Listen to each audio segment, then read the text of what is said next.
3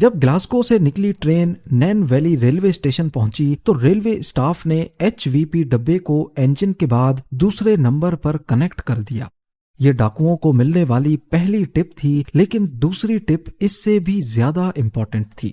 normally HVP ڈبوں میں 3 lakh pounds کے قریب پیسے ہوتے تھے، لیکن کیونکہ پچھلا ہفتہ بینک ہالیڈے ویکینڈ تھا، اسی لیے ڈاکے والے دن اس میں 3 ملین پاؤنڈز کے قریب کیش موجود تھا، اور یہ تھی ٹپ نمبر 2۔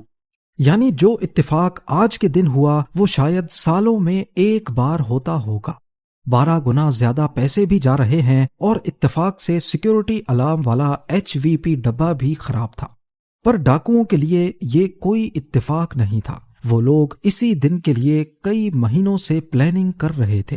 خیر، ٹرین HVP ڈبے سمیت نین ویلی اسٹیشن سے روانہ ہو گئی۔ رات کا وقت ہو چکا تھا اور ٹرین کے ڈرائیور 58 سالہ جیک ملز تیزی سے اپنی منزل کی طرف ٹرین کو لے کے جا رہے تھے۔ وہاں ڈاکوؤں کا ٹولہ بھی ریلوے ٹریک کے پاس جھاڑیوں میں گھات لگائے بیٹھا تھا۔ ان کی پلاننگ بالکل پرفیکٹ تھی۔ 8 اگست 1963 رات 3 بجے کے قریب ڈاکوؤں کے ایک گروپ ممبر نے سیئرز کراسنگ کے سگنل کے ساتھ چھیڑ چھاڑ شروع کر دی۔ اس نے گرین لائٹ کو چھپانے کے لیے اس کے سامنے ایک گلو یعنی دستانہ پھنسا دیا، اور ریڈ لائٹ کو چلانے کے لیے ایک بیٹری کا استعمال کیا، اور پھر سارے چھپ کر ٹرین کا انتظار کرنے لگے۔ ٹرین جب سیئرز کراسنگ کے پاس پہنچی تو ڈرائیور یہاں پر ریڈ لائٹ دیکھ کر کافی حیران ہوا، کیونکہ نارملی اس کراسنگ پر ٹرین کو روکا نہیں جاتا، خاص کر رائل میل کی ٹرین کو۔ خیر، جیک ملز نے بریک لگائی اور ٹھیک سے سگنل پر ہی ٹرین کو روک دیا۔ اچانک ہر طرف ایک خاموشی سی چھا گئی۔ اتنے میں اسسٹنٹ ڈرائیور، جس کو سیکنڈ مین بھی کہا جاتا ہے، وہ ٹرین سے نیچے اترے تاکہ لائن سائیڈ پر لگے ٹیلی فون کی مدد سے سگنل مین سے رابطہ کیا جا سکے۔ جب انہوں نے سگنل پر لگے ٹیلی فون کو اٹھایا تو معلوم پڑا کہ اس کی لائن ہی کٹی ہوئی ہے، جو کہ ڈاکوؤں کے پلان کا ہی حصہ تھا۔ ابھی سیکنڈ مین واپس پلٹ کر انجن کی طرف جانے ہی والا تھا کہ جھاڑیوں سے ڈاکو نکلے اور انہوں نے اس کو قابو کر لیا۔ کچھ ڈاکو انجن کی دونوں سائیڈوں سے اوپر چڑھ گئے اور ڈرائیور کو قابو کرنے کی بھی کوشش کی۔ جب جیک ملز نے مزاحمت کی تو ایک ڈاکو نے لوہے کی راڈ ان کے سر پر ماری اور وہ ڈرائیونگ سیٹ پہ ہی بے ہوش ہو گئے۔ ڈاکو پوری پلاننگ کے ساتھ آئے تھے۔ جس وقت اوپر انجن میں یہ ہنگامہ ہو رہا تھا، اسی وقت کچھ ٹیم ممبرز نے انجن کے بعد پہلے 2 ڈبوں کو باقی ٹرین سے الگ کر دیا۔ ان کا پلان ٹرین کو ہی یہاں سے دور لے کے جانا تھا، پر آخر کہاں؟ سیئرز کراسنگ سے قریب 1 کلومیٹر دور برائیڈکو برج تھا، اور وہیں پر ڈاکوؤں کی ٹرک موجود تھی۔ وہ اپنے ساتھ ایک ریٹائرڈ ریلوے ڈرائیور کو بھی لائے تھے، جس کا کام ٹرین کو برائیڈکو برج تک لے کے جانا تھا۔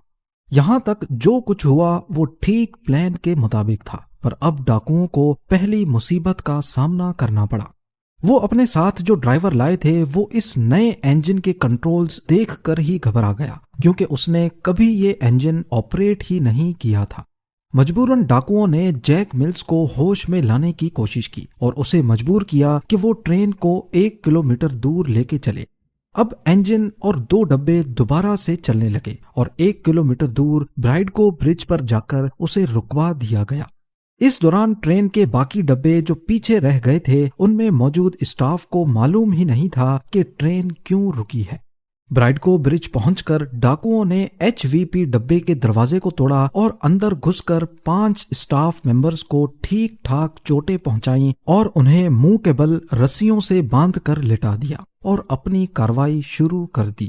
HVP ڈبے میں ٹوٹل 128 بوریاں کیش سے لت پت بھری ہوئی تھیں۔ یہ 1 پاؤنڈ، 5 پاؤنڈز اور 10 شلنگ کے نوٹ تھے۔ ان کا ٹوٹل وزن قریب 2.5 ٹن کے برابر تھا۔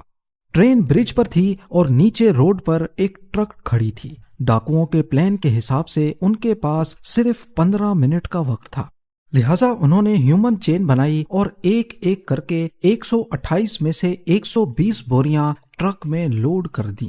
باقی 8 بوریاں ٹائم کم ہونے کی وجہ سے چھوڑ دی گئیں۔ ان کا پلان بالکل پرفیکٹلی کام کر چکا تھا، لیکن آخر میں صرف ایک غلطی ہوئی جو آگے چل کر ان کو پکڑوانے میں سب سے مفید ثابت ہوئی۔ جاتے جاتے ایک ڈاکو نے HVP ڈبے میں بندھے ہوئے اسٹاف کو کہا کہ 30 منٹ تک یہاں سے اٹھنے کی کوشش بھی مت کرنا ورنہ جان چلی جائے گی۔ ڈاکوؤں کے پاس ایک آسٹن لوڈ سٹار ٹرک تھی جس پر سارا کیش لوڈ کیا گیا، اور 2 لینڈ روورز بھی تھیں جن پر انہوں نے گواہوں کو گمراہ کرنے کے لیے ایک ہی نمبر لگا رکھا تھا، BMG 757A۔ واردات کے بعد وہ سارے وہاں سے فرار ہو گئے۔ قریب 45 منٹ کی ڈرائیو کے بعد رات کے 4:30 بجے وہ اپنے ہائیڈ آؤٹ میں پہنچ گئے جو واردات کی جگہ سے قریب 43 کلومیٹرز دور اوکلی نامی گاؤں سے قریب تھا۔ اس دوران وہ VHF ریڈیو پر پولیس کی باتیں بھی سن رہے تھے جس سے ان کو کافی مدد مل رہی تھی۔ ٹھیک اسی وقت جب وہ اپنے ہائیڈ آؤٹ میں پہنچے پولیس کو بھی اس رابری کا علم ہو گیا، پر فی الحال وہ بہت خوش تھے۔ انہوں نے ہائیڈ آؤٹ پر آ کر خوب موج مستی کی، یہاں تک کہ وہاں مونوپلی گیم بھی کھیلی، اور وہ بھی اصلی نوٹوں سے۔ پر ان کی یہ خوشی صرف چند منٹوں کی مہمان تھی۔ تھوڑی ہی دیر بعد انہیں ریڈیو کی مدد سے پتا چلا کہ پولیس ان کو 50 کلومیٹر کے ریڈیس میں ڈھونڈ رہی ہے۔ 50 کلومیٹر کا آئیڈیا پولیس کو اس اسٹاف کے بیان کی وجہ سے ہوا جس سے ڈاکو آدھے گھنٹے والی بات بول کر وہاں سے فرار ہوئے تھے۔ تو پولیس کو اچھی طرح آئیڈیا تھا کہ آدھے گھنٹے میں وہ 50 کلومیٹر کے ریڈیس میں ہی موجود ہوں گے۔ یہ بات سن کر ڈاکو ایک دم گھبرا گئے۔ اب ان کا اس ہائیڈ آؤٹ سے نکلنے کا پلان جو سنڈے کو تھا وہ انہوں نے فرائیڈے پر شفٹ کر لیا۔ تھرسڈے والا دن انہوں نے سارے پیسے آپس میں بانٹ لیے۔ لوٹی گئی رقم 2.5 ملین پاؤنڈز کے قریب تھی۔ کچھ رپورٹس کے مطابق ہر ایک کے حصے میں 1.5 لاکھ پاؤنڈز آئے جو اس دور میں ایک بہت بڑی رقم تھی، یعنی ہر ایک کے حصے میں آج کے حساب سے 3.9 ملین پاؤنڈز آئے تھے۔ باقی پیسے انہوں نے چھوٹے چھوٹے رولز کرنے والے ہیلپرز میں بانٹ دیے۔ انہوں نے فرائیڈے سے پہلے ہائیڈ آؤٹ میں ہر ایک چیز سے اپنی فنگر پرنٹس مٹائیں اور ایک شخص کو ڈیوٹی دی کہ ان کے جانے کے بعد وہ ہائیڈ آؤٹ کو ہی جلا دے تاکہ پولیس کو کوئی ثبوت ہی نہ مل سکے۔ اس نے پیسے تو لے لیے لیکن ہائیڈ آؤٹ جلائے بغیر ہی فرار ہو گیا۔ اس دوران پولیس انہیں پورے بکنگم شہر ایریا میں ڈھونڈ رہی تھی۔ ہیلی کاپٹرز شہر کے اوپر گھوم رہے تھے، جگہ جگہ پولیس کی گاڑیاں دوڑ رہی تھیں اور نیشنل میڈیا پر ایک بوال سا مچا تھا۔ پولیس نے انفارمیشن دینے والے شخص کو 10,000 پاؤنڈز انعام دینے کی بھی اناؤنسمنٹ کی۔ اس پر ہائیڈ آؤٹ کے پڑوس میں رہنے والا ایک شخص سامنے آیا اور اس نے پولیس کو اطلاع دی کہ 8 اگست والی صبح یہاں کافی ہلچل مچی تھی۔ شک کی بنا پر پولیس نے فوراً ہائیڈ آؤٹ پر چھاپا مارا۔ یہ ایک لیدر سلیٹ فارم ہاؤس تھا جو ڈاکوؤں نے 3 مہینے پہلے ہی کرائے پر لیا تھا۔ وہاں پولیس کو بہت سارے ثبوت ملے جو اس رابری سے جڑے ہوئے تھے، جیسا کہ خالی بوریاں، میلز اور ایک ٹرک بھی ملا جس پر جلدی جلدی میں یلو رنگ کیا گیا تھا۔ ڈاکو یہاں سے اپنی فنگر پرنٹس مٹا کر گئے تھے لیکن اس مونوپلی پر کچھ فنگر پرنٹس موجود تھیں جس کو انہوں نے اصلی پیسوں کے ساتھ کھیلا تھا۔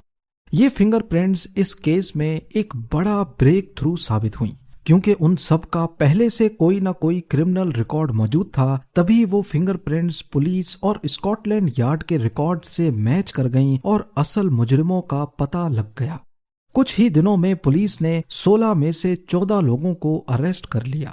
صرف 2 لوگ ہی پولیس سے بچ پائے، جس میں ایک ریپلیسمنٹ ٹرین ڈرائیور تھا جس کا اصل نام کسی کو بھی پتہ نہیں تھا، اور دوسرا رائل میل کا وہ سینئر سیکیورٹی آفیسر جس کی مخبری پر یہ سارا پلان بنایا گیا تھا۔ آج تک اس آفیسر کا کسی کو بھی علم نہیں ہے کیونکہ نہ اس نے کبھی اپنا اصل چہرہ دکھایا اور نہ ہی اپنا نام بتایا تھا۔ کورٹ نے اس رابری کو صدی کی سب سے بڑی رابری قرار دے کر اس گینگ کے تقریباً سبھی لوگوں کو 30 سال کی قید سنائی۔ اس رابری کے بعد برائڈگو برج ٹرین رابرز برج کے نام سے مشہور ہو گیا اور آج تک یہ اس کا نیا انفارمل نام ہے۔ جیک ملز جو 58 ایئرز کے ٹرین ڈرائیور تھے، سر پر چوٹ کی وجہ سے دوبارہ کبھی یہ نوکری نہیں کر پائے اور 7 سالوں کے بعد ہی صدمے کی وجہ سے دنیا چھوڑ کر چلے گئے۔ امید